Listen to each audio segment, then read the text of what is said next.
Pledge allegiance to the flag of the United States of America and to the republic for which it stands, one nation, under God, indivisible, with liberty and justice for all. Almighty and everlasting God, who presides over all things in heaven and earth, come and preside over these deliberations, so that those that make the decisions may be guided by your wisdom. Roll call, Mr. Payne. Mr. Barrett. Here. Mr. Brooks. Here. Mr. Marconi. Here. Mr. Belishko. Here. Mrs. Gilbert-McBride is excused. Also in attendance is Mayor George Brown, Administrator Charlie McCormick, Assistant City Clerk Tracy Smith, Administrative Assistant Lisa Semple, and City Attorney Tim Murray.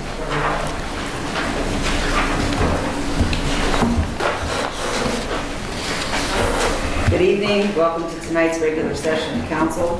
Please turn off all cell phones. Following are examples of some important council rules. They are not intended to be a complete list. Please adhere as closely as possible to the 5-minute speaker presentation time limit. All remarks shall be addressed to the council and not to any individual member. No persons are allowed to address the council from beyond the rail, except the speaker of the dais, who has the floor. The chairperson shall preserve order and decorum and prevent attacks on personalities. The chairperson shall determine all points of order. No person except city officers or their representatives shall be permitted within the rail during any meeting without the express permission of council. And finally, when members of administration are speaking, please stand up and speak into the microphone.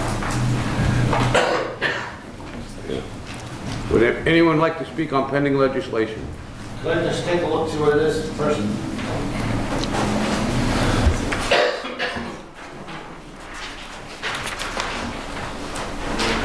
Mike, what we should do with Kathy is when the meetings, the work sessions, you can put them up on YouTube. I don't think this one was up.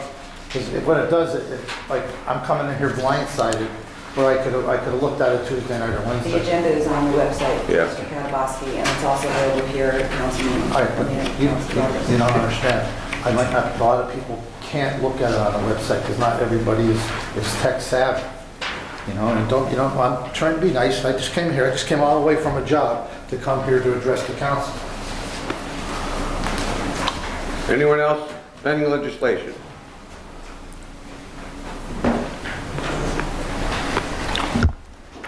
John Toski, Almond Lane. So we, first thing is that we're giving this or selling this land? Giving it? Wait, the Wilkes? Yeah, 22? Yeah. I think it's 22,000. I thought we were vacating. Well, this is the vacation. Right, but ultimately, when the property's conveyed, it'll be for a price established by the city assessor. What's on the agenda tonight is just for the vacation, I believe, right? Yeah. Right, but I think John's question was, ultimately, are they going to pay for this, or are we giving it to them? Right. Yes, okay.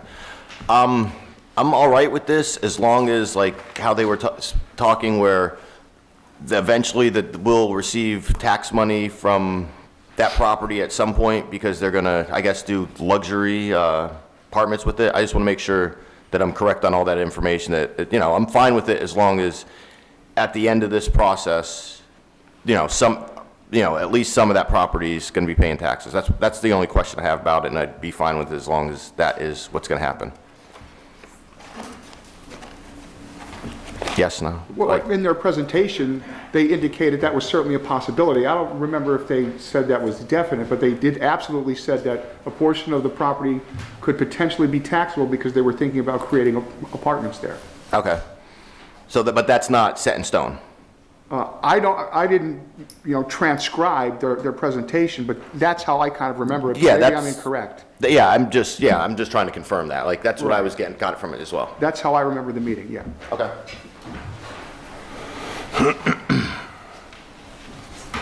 Jason Carr, Sailorsburg, Pennsylvania. Yeah, regarding the same situation, the alley being apportioned to Wilkes College, why is Wilkes College able to purchase a property, and this one specifically, have it not be on the tax rolls, have it be tax-free, and then everyone in this room has to pay taxes to support that property, which is tax-free, and then all of a sudden, 2, 3, 4 years pass by, and then Wilkes College believes that it's okay, that, hey, maybe we want to make a profit. Maybe we want to make these into luxury apartments. Why are they allowed to do that? Why does the city allow that to happen? Why don't they pay taxes until it's determined whether it's going to be for school use or for luxury apartments? Why do we have to foot the bill for Wilkes College until they determine what they want to do, and the city allows it to happen? And why doesn't the mayor have any leadership on this issue? Just, I'm not joking. yeah, I'm not sure I completely understand. I'm not joking. I'm not responding to you, Jason. That's okay. Anyone else pending legislation? Can you explain to me what he's talking about with Wilkes? In other words, they're getting something else on tax-free? Is that what he's saying? Attorney Henry, can you tell me what this is about? This transaction is merely undeveloped city property with nothing on it. It's an old alleyway that's about 12 feet wide, and a portion of a sidewalk area behind the alley. So it's not much land at all, and there's currently nothing on it. And Wilkes owns property on both sides of this particular piece that they're buying. Is it built, is there enough there to build something on? No. So in other words, but it's going to be tax-free? Well, it's going to depend on what they ultimately use the building for, but the area that they're buying will be likely tax-free because it's not going to be luxury apartments, because it's just going to be a sidewalk area or something. But it hasn't ever been taxed, because we've owned it from the title search, maybe since the city was laid out. Is this have to do with that building they just bought that they say they are going to pay taxes on? Yeah, it's right next to it. But they're, on that building, they're definitely going to pay taxes. I They do can't what they say said they were gonna definitely, do. yeah. What was that? They do what they said they were gonna do. All right, well, how do we hold, before we do this, could we pin that onto the other thing to make sure that they do what they're supposed to do? Because let's face fact, I could understand Mr. Carr and other people, every time it seems these colleges come in who are funded by people who give them tens and tens of millions of dollars, but they're always coming in some way or other back to the taxpayers of this city, where our tax base is not really going up to keep pace with everything else that's going up. So in other words, is there a way that we could attach this or hold this up until we make sure it has to do with that building somehow, that to make sure that they stick with what they say they're going to do to put luxury apartments in that they're going to pay taxes on? And something I brought up to you is, like King's over here on the square has a restaurant that they're competing against downtown restaurants, but yet they're in a tax-free place. So it's sort of like, it's not fair. And I'm not saying this to be smart, I'm just saying it to be not right. Well, they already own the building, so there's nothing we can do about that. Right. This is simply property located adjacent to the building. They made their presentation to council, I guess it was about 2 weeks ago now. Okay. And as I remember it, they didn't have definite plans for what the building would be used for, but it was potentially, a potential use may be to have apartments in the building, and if that was the case, the part of the building used for apartments could potentially be taxable. Well, that's good. At least we'll keep on them. There's some intelligent people over there that always skirt paying the taxpayers. That's what gets hurt on all these things. Anyone else pending legislation? Great, Kath. Okay, so we need a motion and a second on the consent agenda, which has the appointing Dr. Radilla to the Board of Health and the minutes. Motion. Motion by Mr. Belishko, Second. second by Mr. Marconi. Mr. Barrett? Yes. Mr. Brooks? Yes. Mr. Marconi? Yes. Mr. Belishko? And then we have one ordinance, which is file of council number 3, an ordinance entitled vacating a portion of land formerly known as Grant Alley. Motion and a second. Motion. Motion by Mr. Barrett. Second. Second by Mr. Brooks. Mr. Barrett? Yes. Mr. Brooks? Yes. Mr. Marconi? Yes. Mr. Belishko? Yes. Council presentations. Mr. Councilman Barrett, anything more since Tuesday? No, nothing additional since Tuesday. Just would like to thank the administration for addressing the issues that were raised on Tuesday. Thank you very much. Very timely, quick, and successful resolutions. Thank you. Councilman Brooks. Charlie, just before I got here, I got a text from a woman on McGarriger Street, McGarriger and Farley, complaining about the trash pickup and excessive amount of glass that was just left all over McGarriger and going down Farley Lane. Thanks, Charlie. Nothing else. Thank you. Mr. Marconi. Yeah, I do. I have four. I also want to thank Charlie and the administration for their help in the past couple days. I sent in several emails, and they were taken care of. A couple more, though, Charlie, here. On North Main Street, I believe it's in front of 643 North Main, there's a trailer. It's a load-right trailer. It's been sitting there. It's an ongoing issue. Several residents had called me about this. Many times it's just sitting right there. Sometimes they move and they put it across the street. I was wondering if we can take a look at that, please. Thank you. Secondly, the Hollenbach Golf Course is just swinging back to this. Kathy Payne reached out to me yesterday as well and told me she received a complaint from a resident talking about the leaves, which we spoke about, but also the grass. So is there any way we can take a look at getting the grass cut there on Washington Street as well? I'd appreciate that. I do have a question about the parks. Hollenbach Park, I was just over there. There's broken equipment, needs new mulch. Mayor, I think you had said that we're going to be looking into, doing that. Any idea the time frame? Kathy, who's on? You have to hold the button.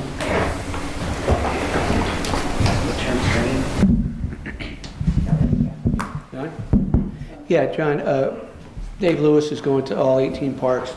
He's making a list of all the pieces of equipment that have to be replaced. So every park in Wilkes-Barre will have pieces of equipment that are damaged, will be replaced. We'll also be doing some other cleanups in the parks, including the bog and other parks. So yeah, we have a strategy where this summer we're ordering the equipment. There'll be newly installed equipment wherever the pieces of equipment have to be replaced. So we have a plan put together, and Dave Lewis is spearheading that for us. All right, thank you. And then finally, Charlie, I had a couple questions also on the traffic light on the boulevard for exit 2. Just wondering if there was any updates on that. Nothing? Okay. Okay. And that has not gotten back to us. Okay, thank you. That's all I have, sir. Thank you.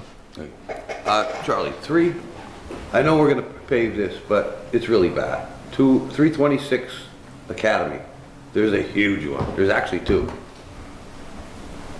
And one other question, maybe you don't have the answer. Resident asked me about the telephone pole on Maffett Street. I think we approved it. It has an antenna on the top. And people are asking, what's that all about? But you don't know, I guess. Probably the 5G installation that we're doing, Mike. Speaking here.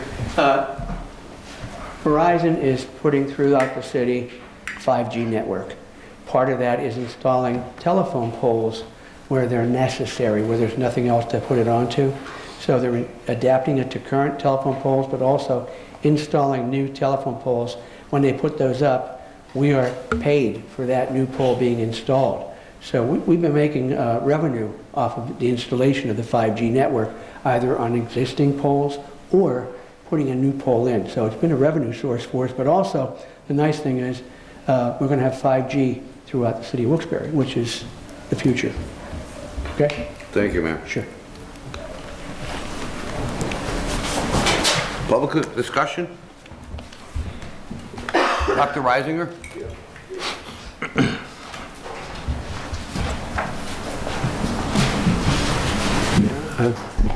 I want to thank the mayor for doing such great work at Kirby Park. I live on 3rd Avenue and I go through Kirby Park every morning with my family, walking our dogs at 6 o'clock in the morning through the park. And growing up there on 3rd Avenue, that was my playground. My father played tennis there every day, and I think it's the nicest I've ever seen Kirby Park. I want to thank you for the beautiful sidewalks and concrete, and it's like a rebirth of the city. It's beautiful. And I was proud to see that you were on the front page with Nesbitt Park and the River Common in the background. That's the most spectacular place you could have that meeting to tell everyone about Wilkes-Barre and the beautiful river town that we are. And Nesbitt Park, again, is tremendous. The work that's been over there, all the garbage barrels are always clean, the place is mowed, it's great. Thank you very much, because living on the west side It's been a long time before we've seen those parks shine. And I'm here today to let you know that there's a tremendous heritage interest in the Kirby side along the riverfront, a Native American homestead, and also to bring back rowing. Because I had 4 schools rowing here at one time, okay? And all my equipment was thrown in the river, and my office was burned at Charlie Riley's property, okay? And so that's why I've fought so hard to get the crime out of the riverfront, because I know what happens in there. And so I've been coaching up on a Lake Onondaga, and I started the first Native American rowing program there for the kids up there at Lake Onondaga, because they've been boxed out of their own lake for years. And I have them rowing with Syracuse University, and I love to coach rowing. I have a rowing center out at Harvey's Lake right now with Wyoming Seminary, and they keep saying, when can we row on the river again? I said, well, first we have to make it safe. And I told them the experience of all the equipment was thrown. And Alan Kirby was one of the donators of one of my beautiful rowing eights that was damaged that day. Alan was a strong supporter. So all this winter I've been cleaning garbage out of the riverfront park. I don't know if Bruce told you Friday, the big pile that was there. I drugged that out myself on frozen tarps. There were 6 campsites in there. And because if you don't get that out, the rats infest it immediately. And it's dangerous for anyone going back in there. There's one more site left to go. And I talked to Vinnie Catrone about it, and he said, I'll get in touch with Mr. Friday and see if he can get... I don't see volunteers touching this stuff. You're going to have the pros come in, I think, and really sanitize the place, and because it's so bad. But I think I'd love to see that happen, because where that site is where we used to row out of, the beautiful beach that's there. I mean, we don't need docks. We have the most beautiful rowing center in the whole East Coast. Wilkes-Barre was famous for their rowers, and especially the police. The police were the best rowers in 1920. They won the national championship here on our river common. When I worked with the congressman on designing the riverfront, we wanted that to look like Philadelphia's finish line for all the crew teams. And so every day when I go to the river, and I just want to row so bad and coach Valley West, Wilkes-Barre area, all these kids, we need to get them on the river because we're blessed with that. And so when we do restore these foundations in the park, I was hoping we could do something like this so we have cleared out safety zones, you know, so that we acknowledge the Olmsted and Native American history of the site, but also, you know, give us some patrollable visibility, because there were 5 police cars there 2 weeks ago looking for a man with a gun, okay? And I patrol the park twice a day, in the evening and in the morning. And I just finished patrolling my bike, and the police were rounding around Kirby Park, getting out of the car. And I said, what's up? He said, there's a man with a gun over here. And they're running down the steps into the woods, which they know nothing about. Those police don't know what's in there because it's so overgrown.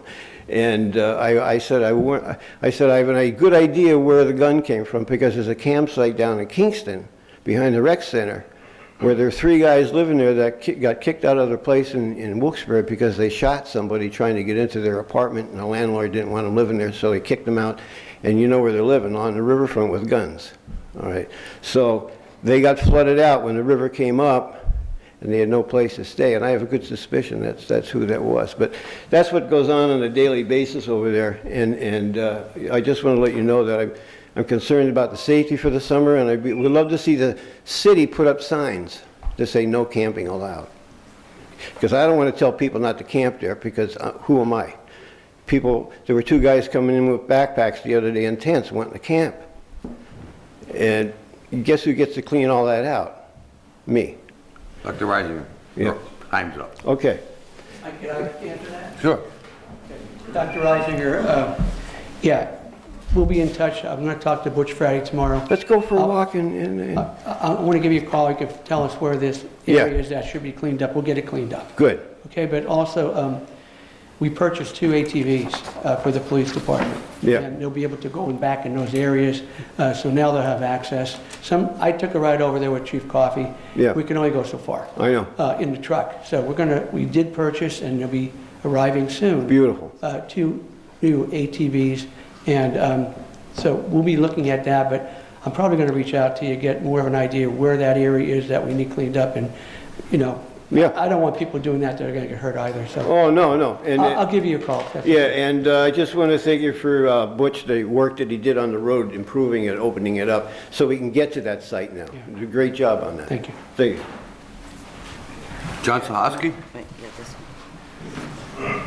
Okay. This one. That's all right. That's right. I thought you remembered the name. You pass? Okay. Pass. Martin Darto?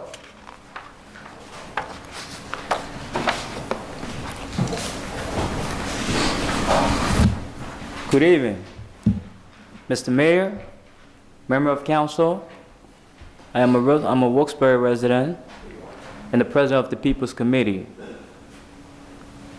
I brought some serious issue and some serious concern in regards to the cost of taking the civil service for the local police. During the last administration, it was $70. With your administration, it's $100. I found this an economic obstacle for many qualified minorities applicants. As president of the People's Committee, I'm asking you, Mr. Mayor, a member of council, to donate $100 to the taxpayer funds lottery to assist any applicant who are qualified but unable to pay this unfair cost for taking the test for the job where they will be willing to serve the public. So I want to ask each and every individual to make a donation to make it fair for those who are qualified within the city that are willing to serve the people of the city. So, Mr. Mayor, will you donate? Are you done? Yes, now it's time for question. We can't go back and forth, so are you done? Martin, we don't set the fees. It's the Police Civil Service Commission that oversees that. Actually, my office does not get involved at all. It's a commission that's put together, and it's called the Police Civil Service Commission. They set the cost, and the costs, I believe, are set because of the cost of getting the test graded and other things. We have to pay for a place to do the athletic ability test and things of that nature. So my office nor the city council have anything to do as far as setting that rate. That's the Police Civil Service Commission. So if you have an issue, I'd suggest just write them an email or give them a call, but that's not something that we control. But why was the price raised up from As I $70? said, we don't have any information, we don't have any control on that. That's the Police Civil Service All right. Commission. And So now- it's a different commission that takes care of the testing, and they do the ranking and everything else. It's not the mayor's office nor city council. What you doing there? What? What you doing there? $100. No. What about you, Mr. McCorner? Yeah, I'll be down, Mr. Blesko? No. Mr. Brooks? Have the Kennedy call me. The issue with the test, there is, as the mayor alluded to, there's an expense involved in that. It's not like anybody's generating a profit from this. The tests are created by an outside entity. We have to pay for those. They're graded by the outside entity as well. And they're quite expensive to do. And it's not like anybody wants to charge anybody $100 to come take the test. It's quite a comprehensive test. The test takes 3 hours. It's all packaged up, sent back to the testing company. They grade it, send it back. There's quite a bit of an expense involved in that. And that's where that $100 comes from, to cover the cost of the test. If we were to not charge for it, it would be a burden on the city as well. I mean, we're talking thousands of dollars here. The last administration was $70. And the cost of the test went up.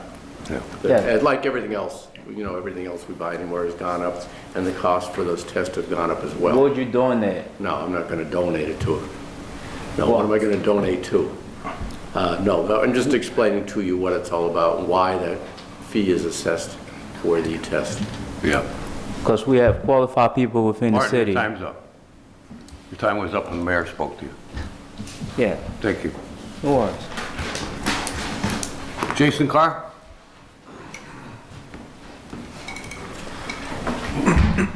Good evening. Jason Carr, Sailorsburg, Pennsylvania.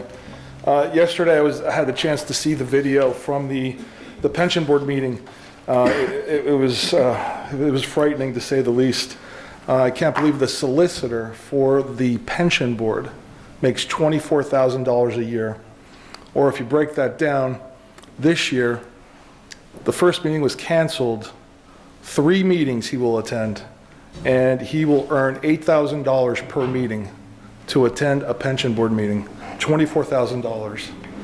And it came out yesterday that the poor gentleman hasn't received a raise since the Tom Layton administration. So I would ask everyone on this council to please give him a raise.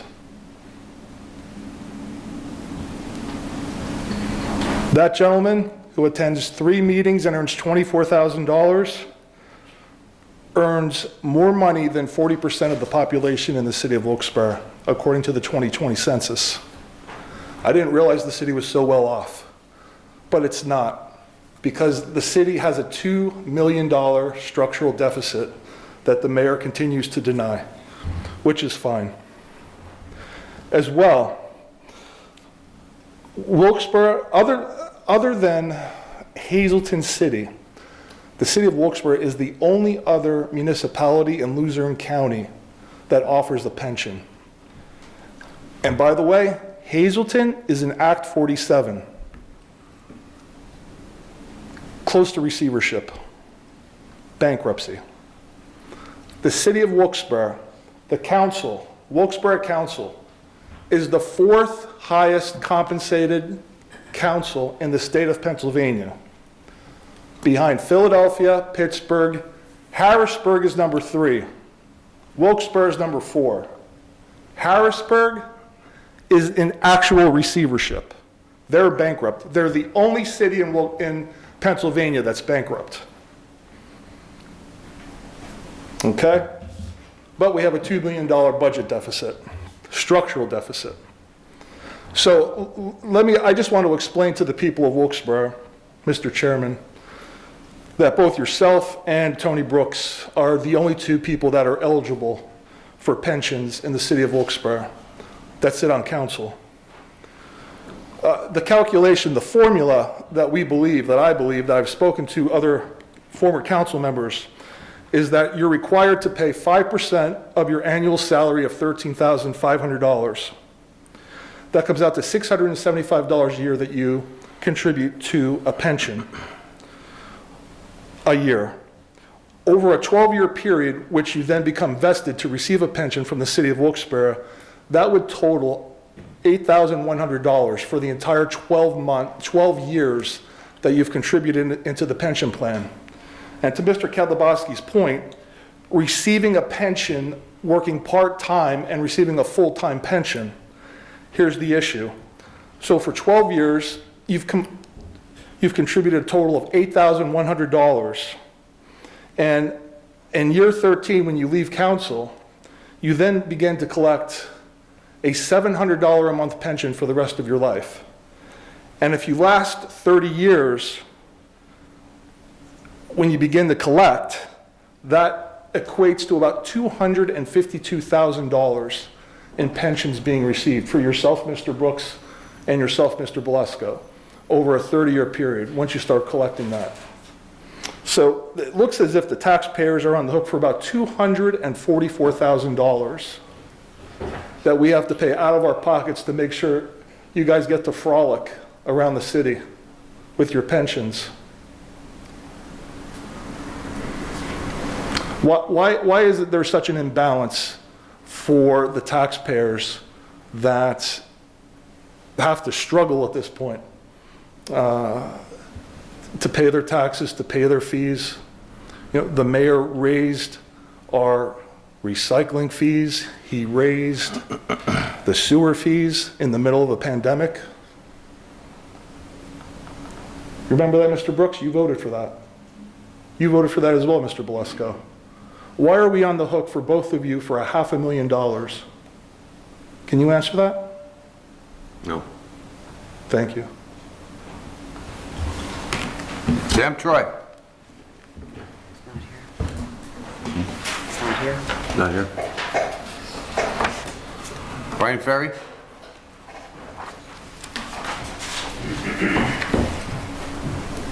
All right. Good evening, everybody. How are we all doing today? Brian. I just wanted to talk about a couple things.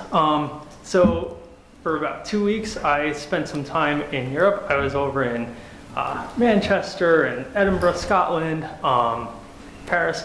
And one thing that all of these cities have in common is that they all have historic urban planning.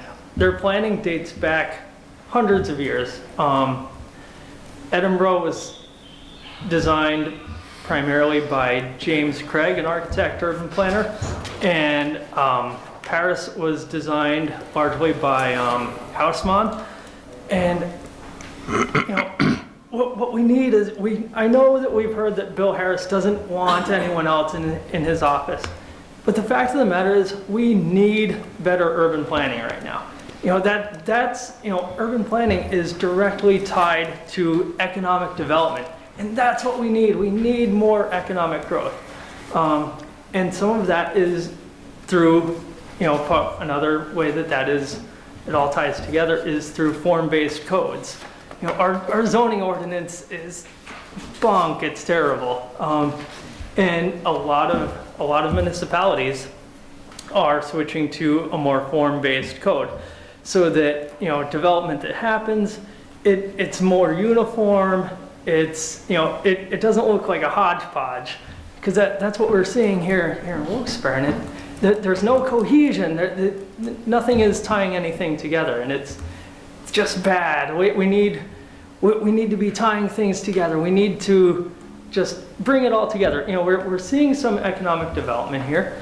Let's tie it together. Let's make this city something that we could all be proud of. And that's one thing that they do in Manchester is, and probably every other city that I visited, was utilizing form-based codes and making sure that everything jives, everything, the modern architecture seems to work seamlessly with everything, that previous did. So I know we've heard that there's no money, Bill doesn't want anybody else. And I'm not saying this for me. I have a job, I'm set. But we need better urban design. And again, Larry Newman will tell you the same thing. He worked for the city as an urban designer for a couple of years. And it's something that we definitely need. So there's that. One other thing is, now that the weather's getting nice, back in 2017, 18, Tony George made the decision to close Kistler Pool, and Mr. Blushko, you live right around the corner, and I grew up going to that pool, and it was fantastic. It was such a great resource, and it was such an underutilized resource. I was wondering if there are any plans on reopening that to the public this year. That's all I've got. With, Brian, you're talking about Kistler Pool, right? Yes. The previous administration had that pool open to the public, but they had kids running the collection, the money box and all that. Right. There was fights there almost every day. They were stealing that money box. People would come in and grab the money box and go out. Jeez. That's why it was just too much. Right. So unfortunately, you close it down and the good kids have to suffer. Right. But I don't know what mayor's plans are now as far as that, or the school district, I don't know. Right. But the past administration had to shut it down because it was really bad. I was getting many complaints. Yeah, I didn't know that, I didn't know the ins and outs of that. I mean, we'd love to have so that's great have it open, great to know. Yeah, it would be great to see, ways that we can move forward, because it's such a great resource. Yeah. Like you said, it's a shame that the good kids and the good residents have to pay the price. And it happened several times, believe it or not. Really? And it was fights almost every day. That's a shame. Is that a safe city? Mr. Barrett? Thank you, Eric. Mr. Carr, no. Out of order. Mr. Carr, Is this a safe city? no. Thank you. Bob Katabaski?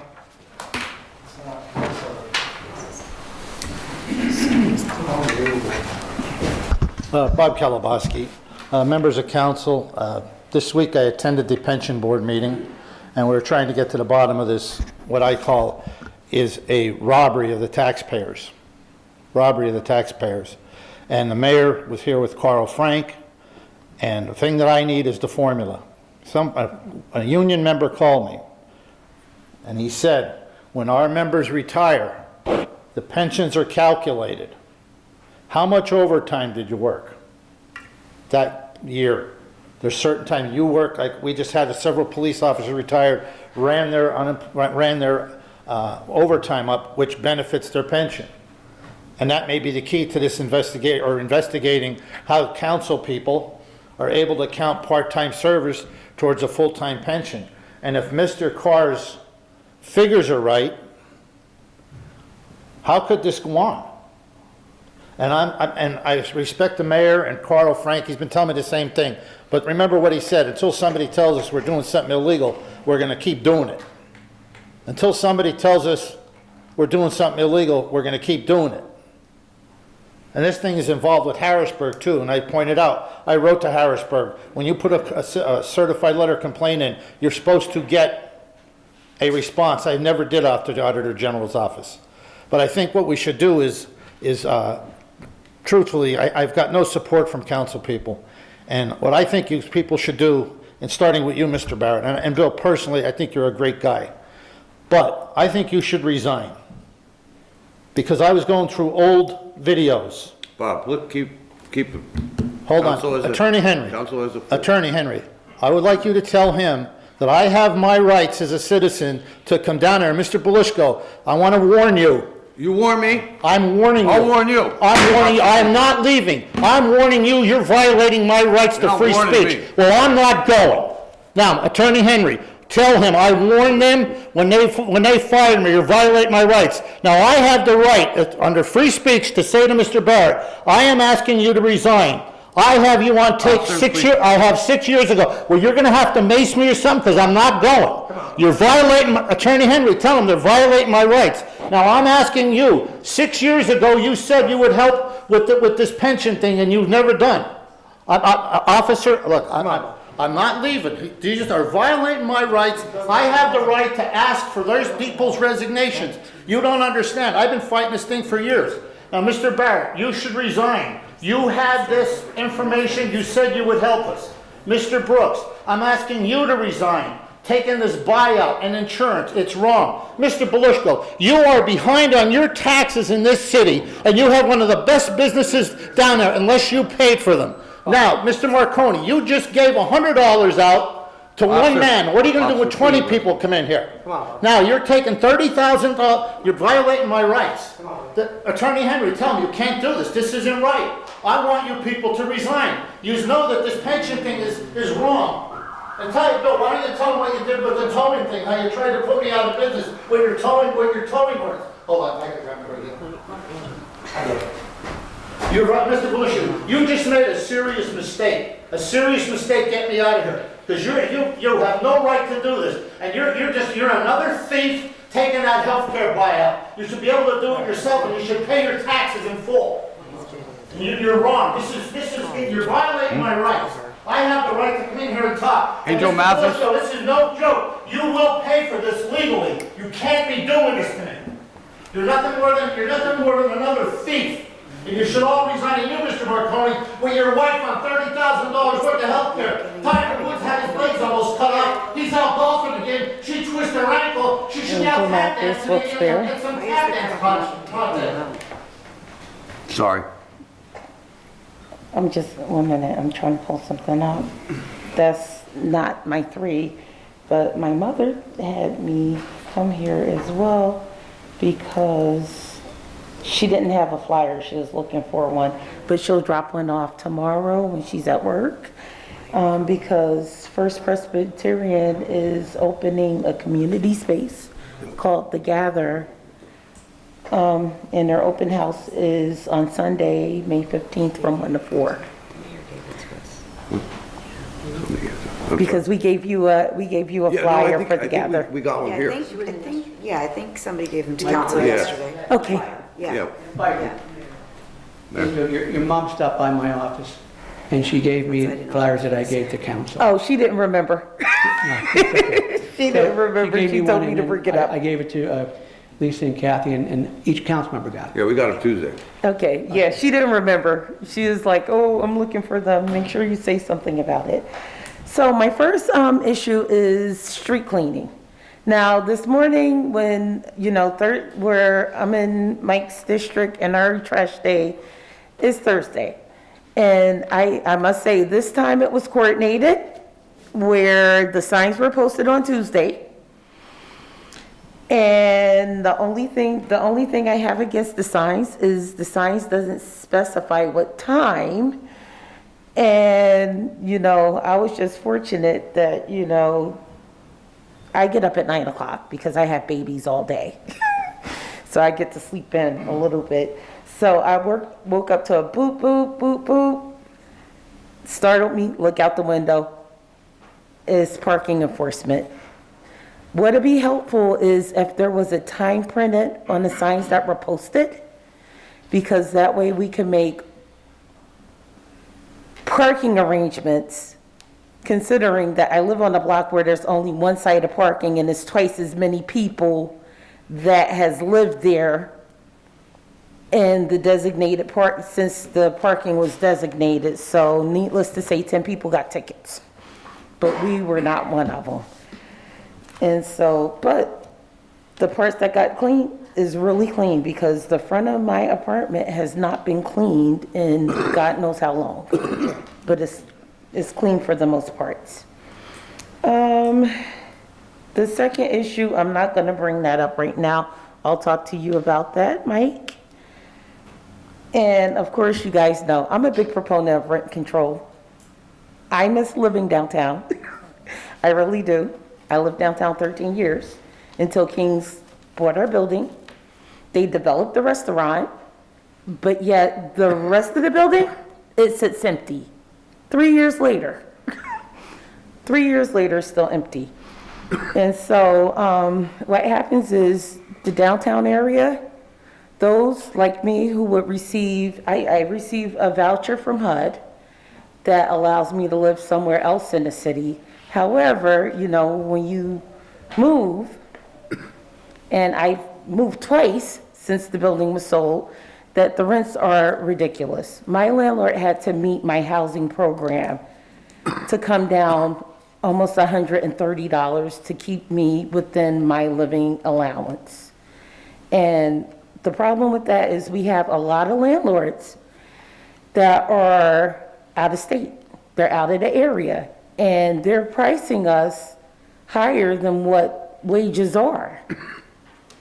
And that's the reason why every so often I make it a point to come and talk about rent control. A community thrives when you have a community of mixed incomes together. Because one, I noticed, because it's like my income is meager, but I was raised middle class, where, the majority of my family own their own homes. And as a renter, I understand that renters come in all shapes and sizes. I'm not happy with my neighbor. And it's like, from what I understand, she comes from poverty, and there's nothing wrong with poverty because I'm living in poverty right now. And so my only issue is, if you know better, you do better. So with rent control, you can learn better. That's all I have.